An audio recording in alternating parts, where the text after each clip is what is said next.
আল্লাহ আমার রব, এই রবি আমার সব। দামে দামে তুন মনে তারি অনুভব। তোমার দুনিয়াতে আমি যেদিকে তাকাই, অথই নিয়ামতে ডুবে আছি সবাই।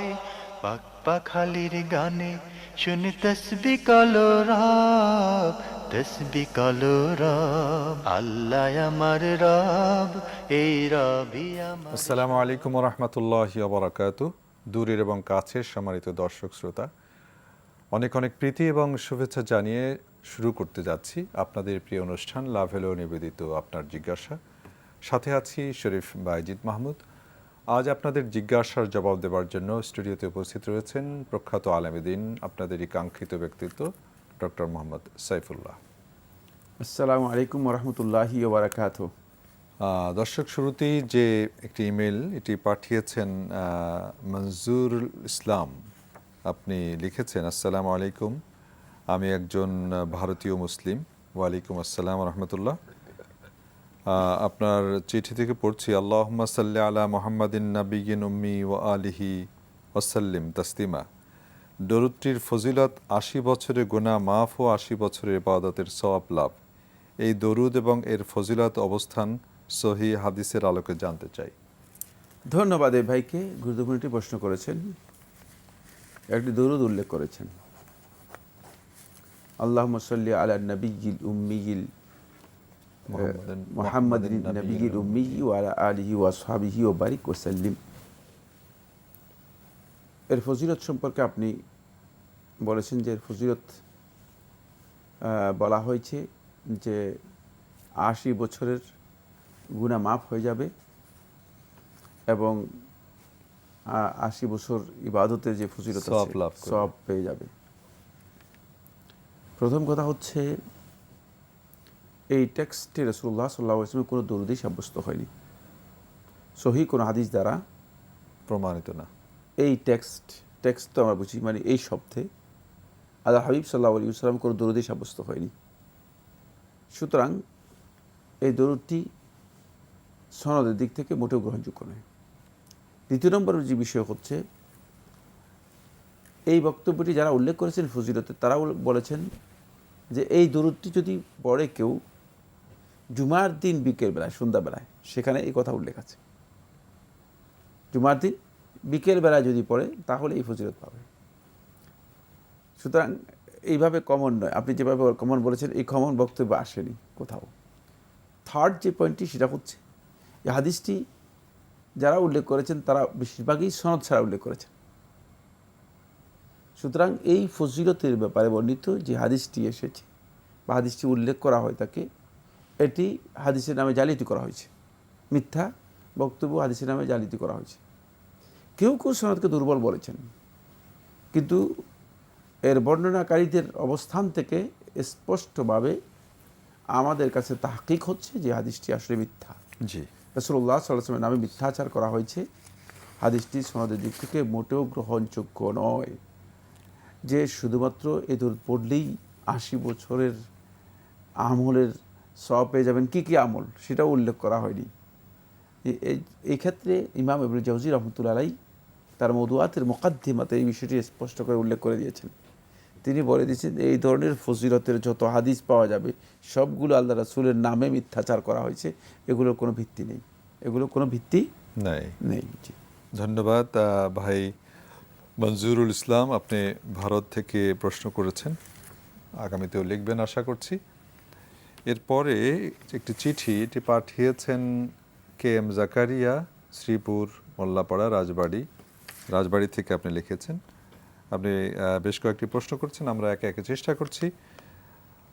আল্লাহ রাব্বুল আলামিনকে তুমি অথবা আপনি বলে ডাকা কোনটি ভালো? আল্লাহ সুবহানাহু ওয়া তাআলাকে তুমি আপনি বলে ডাকা এর মধ্যে কোনটা ভালো? আমরা জানি যে তুমি শব্দটি বাংলা ভাষায় ব্যবহৃত হয়ে থাকে ছোটদের বোঝানোর জন্য, অথবা কিছুটা স্নেহের এরকম বোঝানোর জন্য। আর আপনি শব্দটি বাংলা ভাষায় শুধুমাত্র, পৃথিবীর অন্য কোনো ভাষায় এই ধরনের পার্থক্য উর্দুতে রয়েছে, কিন্তু অনেক ভাষাই নেই, বিশেষ করে আরবিতে নেই। তো আপনি শব্দটি ব্যবহার করা থাকে একটু সম্মানসূচক শব্দ, মানে একটু গ্রেড যাদের আছে তাদের ক্ষেত্রে আপনি তুমি শব্দটা ব্যবহার করাটা কোনোভাবেই অ্যালাউড না। যেমন আপনি অফিসের বসের কাছে যখন যাবেন তখন আপনি তুমি কেমন আছো পৃথিবীর কোনো ব্যক্তি বলবে না, চাকরি থাকবে না, কোনো বিবেকবান ব্যক্তি বলবে না। এই কারণেই বোঝা যাচ্ছে যে আল্লাহ রাব্বুল আলামিনের শানে মূলত তুমি শব্দ যারা ব্যবহার করে থাকেন তাদের কিছু বিচ্যুতি আছে। এখানে আপনি শব্দটাই সবচেয়ে অ্যাপ্রোপ্রিয়েট হতে পারে, জি কারণ একটা গ্রেড আছে আল্লাহ সুবহানাহু ওয়া তাআলার মানের সাথে এটি সামঞ্জস্যপূর্ণ, যেহেতু শব্দের পার্থক্য, ব্যবহারগত পার্থক্য রয়েছে। এই জন্য আল্লাহ রাব্বুল আলামিনের শানে যদিও আরবিতে এর পার্থক্য ব্যবহার নেই, কেউ যদি আপনি শব্দটা ব্যবহার করেন এটা তার জন্য উত্তম হবে, কোনো সন্দেহ নেই। জি কিন্তু কেউ যদি তুমি ব্যবহার করেন যে না জায়েজ হবে, এই কথা বলার সুযোগ নেই, সুযোগ নেই, কারণ দলিল থাকতে হবে আমার কাছে। জি তো আমি জি, কারণ যেহেতু আরবি ভাষায় মানে এই তুমি এবং আরবি আপনি মানে একটি শব্দ দিয়ে ব্যবহার করা হয়, সুতরাং সেটা আন্তা তুমি। সুতরাং এই ক্ষেত্রে আমি কথা বলতে পারবো যে আন্তা মাওলানা, যদি কেউ বলে তুমি আমাদের মুনিব, আবার কেউ যদি বলে যে আপনি আমাদের মুনিব, দুইটাই আমি নাজায়েজ বলে দিতে পারবো না, কিন্তু আমি একথা বলতে পারবো যে আপনি শব্দটা এখানে বেশি অ্যাপ্রোপ্রিয়েট, বেশি যথার্থ। আপনি আরো প্রশ্ন করেছেন যে ফরজ গোসলের সুন্নত ভিত্তিক সঠিক নিয়ম কিভাবে করতে হবে আর কি, ফরজ গোসলের সুন্নত ভিত্তিক সঠিক নিয়ম। ফরজ গোসল যদি কেউ করতে চান, সুন্নাভিত্তিক ফরজ গোসল হচ্ছে প্রথমে গোসলের জন্য তিনি নিয়ত করবেন তাহারাতে কুবরা থেকে, মানে হাদাসুল আকবার থেকে, বড় হাদাস থেকে, বড় অপবিত্রতা থেকে পবিত্র হওয়ার জন্য নিয়ত করতে হবে। নিয়তটা অন্তরে করতে হয়, নিয়ত মৌখিক বিষয় না যে আমি এই পবিত্রতার জন্য গোসল করছি। মানে গোসলটা যদি তার ইবাদতের মানে না আসে, মানে শুধুমাত্র মানে আদাতের মতো হয়ে যায়, অথবা হঠাৎ করে মানে পিচ্ছিল খেয়ে রাস্তা থেকে পড়ে পুকুরে পড়ে গিয়েছে, তারপর উঠে চলে আসছে, এটা গোসল না। আসলে এটা ইন্টেনশনালি ইবাদতের মানে গিয়ে গোসলটা হতে হবে। তার আমি এটা বুঝাতে পেরেছি নিয়তটা কিন্তু এখানে কেন ইম্পর্টেন্ট। জি জি জি, কারণ এটা শুধুমাত্র আদাতের বিষয় হয়ে গেলে, ইবাদতের মান যদি এখানে না থাকে তাহলে সেটা গোসল হবে না। দ্বিতীয় নম্বর যে পয়েন্টটি সেটা হলো এরপরে তিনি প্রথমেই তার দুই হাতের কবজি পর্যন্ত 3 বার ধৌত করে নেবেন। জি, তারপরে তিনি যদি প্রয়োজন মনে করেন লজ্জাস্থানে যদি কোনো মানে নাজাসাত থাকে তাহলে প্রথমেই সেটাকে পরিষ্কার করে নেবেন, অথবা শরীরের কোথাও কোনো নাজাসাত থাকে সে নাজাসাত পরিপূর্ণরূপে পরিষ্কার করে নেবেন, নাকা হওয়া পর্যন্ত, পরিচ্ছন্ন পরিপূর্ণ হওয়া পর্যন্ত সেটা করবেন। 3 নম্বর যে পয়েন্টটি সেটা হলো তারপরে তিনি ঠিক সলাতে যেভাবে উজু করে থাকেন সেভাবেই সলাতের উজুর মতো উজু করবেন, সলাতের উজুর মতো উজু করবেন। উজু করার পরে তারপরে তিনি পুরা শরীরে 3 বার পানি ঢালবেন, পরিপূর্ণ শরীরে 3 বার পানি ঢালবেন। তারপর তিনি নিশ্চিত হবেন যে পরিপূর্ণ শরীরে তিনি কী করেছেন, পানি পৌঁছিয়েছেন, এবং চেষ্টা করবেন যে শরীরের প্রত্যেকটি জায়গায় প্রয়োজনে মানে মলে ঘষে যাতে পানি পৌঁছে সেটা কনফার্ম করবেন।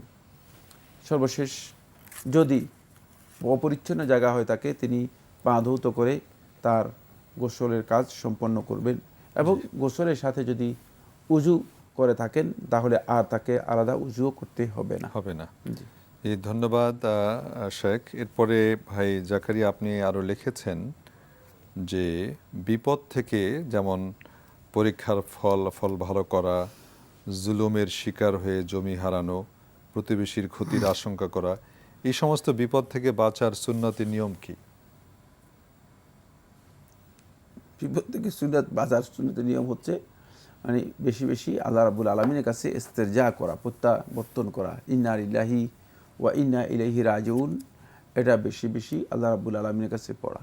কিন্তু এখানে অনেকগুলো বিষয় রয়েছে, অনেক দীর্ঘ একটি বক্তব্য রয়েছে, কোন ধরনের বিপদ, কেন তার এই বিপদ, এই বিষয়গুলোর উপর নির্ভর করে। পরীক্ষাকে উনি বিপদের সাথে তুলনা করছেন। পরীক্ষা তো বিপদ, পরীক্ষা সেজন্য আমি এটা বললাম আগে। মানে প্রশ্নটা মনে হচ্ছে যেন মানে হাস্যকর অনেকটা আর কি, মানে এখন সুন্নতি নিয়ম বিপদ থেকে বাঁচার একটাই, সেটা হচ্ছে আল্লাহর বান্দাগণ আল্লাহ তাআলার কাছে ইস্তেজা করবেন। তৃতীয় নম্বর হচ্ছে তিনি সবর ইখতিয়ার করবেন, ধৈর্য ধারণ করবেন, সবরুন জামিল, জি ধৈর্য ধারণ করবেন। কোনোভাবেই হইহুল্লুট হইচই করতে পারবেন না, কান্নাকাটি করতে পারবেন না, হত্যাস করতে পারবেন না। হা হুতাশ দেখাতে পারবেন না, আল্লাহ তাআলাকে ব্লেম করতে পারবেন না। সুন্নতি নিয়ম কঠিন আছে। তারপরে 2 নম্বর হচ্ছে অভিযোগ কোনো লোকের কাছে করতে পারবে না, এই এই সুন্নতের দিকে পালন করতে পারবে না, কারণ যিনি পরীক্ষাকে বলতেছেন যে বাড়ি বিপদ আপদ, জি জি তিনি এই সুন্নত পালন করতে পারবেন বলে আমি মনে করি না। জি অভিযোগ বলতে কোনো জিনিস আল্লাহর বান্দাদের কাছে করতে পারবে না। অভিযোগ একমাত্র ওয়াইদ আল্লাহিল মুশতাকা, অভিযোগটা কার কাছে?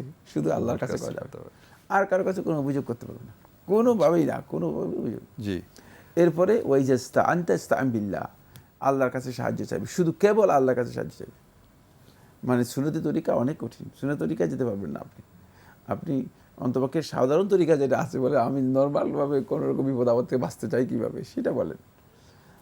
তারপরে আল্লাহর কাছে ধর্ণা দিবেন অধিক পরিমাণে, দোয়া কবুলের সময়গুলোতে, দোয়ায় কবুলের স্থানগুলোতে, দোয়া কবুলের যেই স্পটগুলো রাসূলুল্লাহ সাল্লাল্লাহু আলাইহি ওয়াসাল্লাম জানিয়েছেন, সেই সময় অধিক পরিমাণে আল্লাহ রাব্বুল আলামিনের কাছে দোয়া করবেন। দেখবেন যে অবশ্যই আল্লাহ সুবহানাহু ওয়া তাআলা বিপদ আপদ দূর করে দেবেন। এবং বিপদ আপদ দূর করে দোয়া করলাম, এরপরে এসে বলেন যে ভাই দোয়া করছি, দোয়া তো কবুল হয়নি। না, দোয়া করতেই থাকবেন, দোয়া করতেই থাকবেন, দোয়া করতেই থাকবেন। দেখবেন যে দোয়া যতক্ষণ পর্যন্ত কবুল না হয়েছে ততক্ষণ পর্যন্ত দোয়া করতেই থাকবেন। তখন আপনি দেখবেন যে আপনার বিপদ দূর হচ্ছে। আর দোয়া করেই সাথে সাথে রেজাল্ট আশা করা যাবে না। রেজাল্টের জন্য মানে কি করতে হবে? সময় দিতে হবে, যেটা আল্লাহ সুবহানাহু ওয়া তাআলা দোয়ার সাথে আল্লাহ রাব্বুল আলামিন স্পষ্ট করে দিয়েছেন যে কিছু সময় দিতে হবে সেখানে।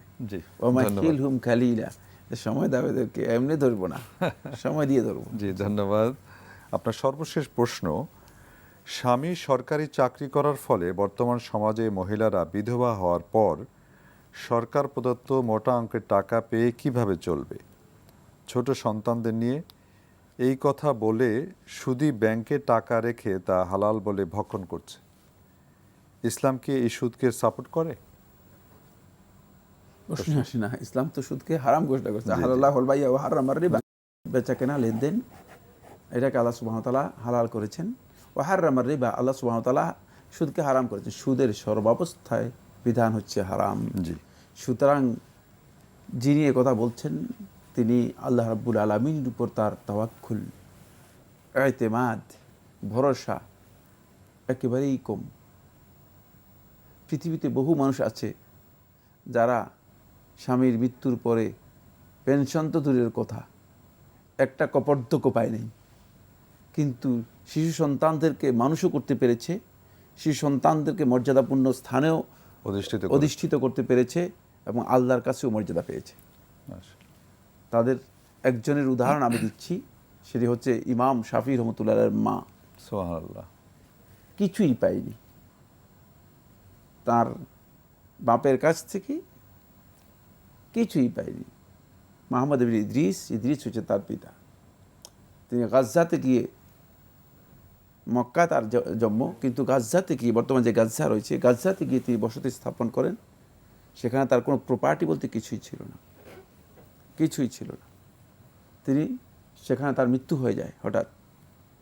শাফির জন্ম হয় একেবারেই শিশু। এই মা এই শাফিকে নিয়ে মক্কায় চলে আসেন আবার ফিরে। কিছুই ছিল না, কিন্তু বিশ্ববাসীকে দেখিয়ে দিয়ে গেছে যে একটা কপর্দক না পেলেও যে কিভাবে সন্তানকে মানুষ করা যায়। সুতরাং আপনি যেই প্রশ্নটি করেছেন, এটি হচ্ছে ওই সমস্ত ব্যক্তিদের প্রশ্ন যারা আল্লাহর প্রতি, যাদের সত্যিকার ঈমানের অভাব আছে, ভরসার ঘাটতি আছে, এবং যারা মনে করে থাকেন যে শুধুমাত্র সম্পদের মাধ্যমেই মানুষ হয়, শুধুমাত্র সম্পদের মাধ্যমেই মানুষ জীবনযাপন করে। জি, আসলে ব্যাপারটি এমন নয়। এই পৃথিবীতে মানে আল্লাহর গোটা মাখলুকাতের সবাই, তার কারো কাছে কোনো সম্পদ নেই মানুষ ছাড়া। ঠিক না? জি জি কোনো পেনশন নেই, কিন্তু তারা জীবনযাপন করছে না, অবশ্যই। তারা জীবন ঠিক তাদের জীবন অতিবাহিত হচ্ছে না। জি জি জি। এটাই প্রমাণ করে যে জীবন যাপনের জন্য এর প্রতি প্রয়োজন নেই যে অবশ্যই সম্পদ থাকতে হবে। কিন্তু সম্পদ থাকলে ভালো, সম্পদ থাকলে সেটা ভালো। বেশিরভাগ ক্ষেত্রেই সফলতার জন্য, বড় হওয়ার জন্য, সার্থকতার জন্য সম্পদের ভূমিকা খুবই কম থাকে। বর্তমান মনোবিজ্ঞানীরা এই কথা বলেছেন যে মানুষ করার জন্য সম্পদের ভূমিকা হচ্ছে 0.015 সম্পদের ভূমিকা হচ্ছে। এটি একেবারে তথ্যভিত্তিক গবেষণা থেকে বললাম। জি, ধন্যবাদ শায়েখ আপনাকে, জাযাকুমুল্লাহ। কে এম জাকারিয়া, আপনার 4টি প্রশ্নের উত্তর আমরা ধাপে ধাপে দেওয়ার চেষ্টা করেছি। আশা করছি আপনি উত্তরগুলো পেয়েছেন। আল্লাহ রাব্বুল আলামিন এর আলোকে আমাদের জীবন গঠন করার, পরিচালনা করার তৌফিক দান করুন। এরপরে মোহাম্মদ জাহিদুল হক, road number 7/4, block B, Lalmatia, Dhaka থেকে আপনি লিখেছেন, আমার এক আত্মীয় বিধবা, তার সন্তানেরা বিদেশে থাকে। সেই বিধবা মহিলা একখণ্ড জমি ডেভেলপার কোম্পানিকে দিয়েছিল ফ্ল্যাট নির্মাণ করার জন্য। সেই কোম্পানি বিধবা মহিলাকে অসহায় দুর্বল পেয়ে জাল দলিল করে জমিটুকু দখল করে নিয়েছে। সেখানে ফ্ল্যাট নির্মাণ করে সব ফ্ল্যাট বিক্রি করে দিয়েছে। বিধবা মহিলাকে সমস্ত অধিকার থেকে বঞ্চিত করেছে। এই বিধবা মহিলা কেস করার শক্তি সামর্থ্য নেই, দুনিয়াতে বিচার পাবার আশা ছেড়ে দিয়েছে, পরকালের বিচারের অপেক্ষা করছে। এই ধরনের প্রতারকেরা কি কি কঠিন যন্ত্রণাদায়ক শাস্তি পাবে তা কোরআনের আয়াত দিয়ে বুঝিয়ে বলবেন কি? ধন্যবাদ এই ভাইকে, এটি প্রশ্ন করেছেন। প্রথম কথা হচ্ছে, যেহেতু দেশে আইন আছে, অবশ্যই তার উপর ওয়াজিব হচ্ছে তিনি আইনের ব্যবস্থা গ্রহণ করা। তিনি একথা বলার কোনো সুযোগ নেই যে আমি বিচার পাবো না। তিনি আইনের দ্বারস্থ হবেন। সেক্ষেত্রে বিচার না পেলে আল্লাহ তাআলা তো অবশ্যই দেখবেন, আহকামুল হাকিম। হ্যাঁ, তিনি অবশ্যই বিচার করবেন। আখিরাতের বিচারের আগে দুনিয়াতেই অবশ্যই ব্যবস্থা নিতে হবে। অন্যায়ভাবে যদি তার প্রতারণার মাধ্যমে তার সম্পদ দিয়ে যায়, তাহলে সেক্ষেত্রে অবশ্যই প্রথম কাজ হবে তাকে আইনের আশ্রয় নিতে হবে। দ্বিতীয় নম্বর যে বিষয়টি, আখিরাতের শাস্তি। আখিরাতের শাস্তি, ভয়াবহ শাস্তি তার জন্য রয়েছে। ইন্নামা ইয়াকুলুনা ফি বুতুরিহিম নারা। আল্লাহ সুবহানাহু ওয়া তাআলা বলেছেন যে তারা আসলে মানুষের সম্পদ অন্যায়ভাবে ভক্ষণ করতেছে না, তারা পেটের মধ্যে আগুন ঢুকাচ্ছে। এই ধরনের জুলমের শাস্তি শুধু আখিরাতে নয়, এই ধরনের জুলমের শাস্তি আল্লাহ সুবহানাহু ওয়া তাআলা দুনিয়াতেই দেন। কারণ এটার শাস্তি ডবল হয়। দুই প্রকারের আমলের শাস্তি দুনিয়াতে আল্লাহ সুবহানাহু ওয়া তাআলা তা'জিলুল উকুবা করে থাকেন। শাস্তি দ্রুত দিয়ে দেন, এটা দুনিয়াতেই দিয়ে দেন। একটা হচ্ছে দুর্বল মানুষদের উপরে যারা জুলম করবে তাদের শাস্তি। পৃথিবীর ইতিহাস সাক্ষী, যারা দুর্বলদের উপরে জুলুম করেছে, অত্যাচার করেছে, তাদেরকে দুনিয়াতে কী ধরনের শাস্তি দিয়ে, দেখেন না ফেরাউনকে কীভাবে নিদর্শন হিসেবে রেখে দিয়েছে। শাস্তি দেবেই, শাস্তি থেকে কোনোভাবেই মুক্তি পাবে না। শাস্তি থেকে মুক্তি পাওয়ার কোনো সুযোগ নেই, সেক্ষেত্রে তো দুনিয়াতেই শাস্তি পাবে। সেক্ষেত্রে কি আপনি যেটা বলছিলেন যে খুব দ্রুত, হ্যাঁ, দুনিয়াতেই শাস্তি পাবে তারা। দ্রুত বলতে পৃথিবীতেই শাস্তি পাবে। দ্বিতীয় নম্বর যে বিষয়টি, সেটা হচ্ছে যারা পিতামাতার সাথে অসৎ ব্যবহার করবে, তাদের একই পরিণতি। ঠিক দুনিয়াতেই তারা শাস্তির জন্য অপেক্ষা করতে হবে। জি, দুনিয়াতেই পার পাবে না, শাস্তি পেয়ে যাবে। জি। তো এই জন্য তারা দুনিয়াতেও শাস্তি পাবে, এবং আখিরাতে তাদের অবস্থান হবে এই যে অবশ্যই কিয়ামতের দিন রাসূলুল্লাহ সাল্লাল্লাহু আলাইহি ওয়াসাল্লাম হাদিসের মধ্যে বলেছেন যে উত্থিত হবে এই ব্যক্তি, তার গলার মধ্যে এই গোটা জমিন যেটা দখল করেছে অন্যায়ভাবে, এই গোটা জমিন তার গলার মধ্যে নিয়ে উত্থিত। সপ্ত জমিন, 7 জমিন, শাস্তবক জমিন পুরোটা গলার মধ্যে নিয়ে ঝুলিয়ে দেওয়া হবে, ঝুলিয়ে উপস্থিত হবে, যাতে করে কিয়ামতের দিন মাহশরে আল্লাহর এই বিশাল মাখলুকাতের সামনে লাঞ্ছিত হয় এভাবে যে সে অন্যায়ভাবে একজন ব্যক্তির জায়গা দখল করে নিয়েছে। আল্লাহ আল্লাহ। জি, ধন্যবাদ শায়েখ। ভাই জাহিদুল হক, আপনি যে প্রশ্নটি করেছেন, শায়েখ অত্যন্ত সুন্দরভাবে কোরআন এবং হাদিসের আলোকে বুঝিয়ে বলেছেন। আশা করছি আপনি উত্তরটি পেয়েছেন। শায়েখ, আজকে আর আমাদের হাতের সময় নেই, আপনাকে অসংখ্য ধন্যবাদ অনেক সুন্দরভাবে আমাদের সম্মানিত দর্শকদের প্রশ্নের উত্তরগুলো দেওয়ার জন্য। জাযাকুমুল্লাহ আপনাকে খাইরান। অনেক অনেক ধন্যবাদ। দর্শক, আজকে আমরা অনুষ্ঠান শেষ করব, তার আগে জানিয়ে দিচ্ছি আপনারা যারা আমাদেরকে চিঠি লিখতে চান, ইমেল করতে চান, তাদের জন্য ঠিকানা জানিয়ে দিচ্ছি। পরিচালক আপনার জিজ্ঞাসা, এনটিভি ভিএসসিসি ভবন, 7ম তলা, 102 কাজী নজরুল ইসলাম এভিনিউ, কারওয়ান বাজার, ঢাকা 1215। ইমেল করতে পারেন আপনার জিজ্ঞাসা @ntvbd.com। সম্মানিত দর্শক, এছাড়া আমাদের এই অনুষ্ঠানটি আমাদের অনলাইনেও দেখতে পারেন।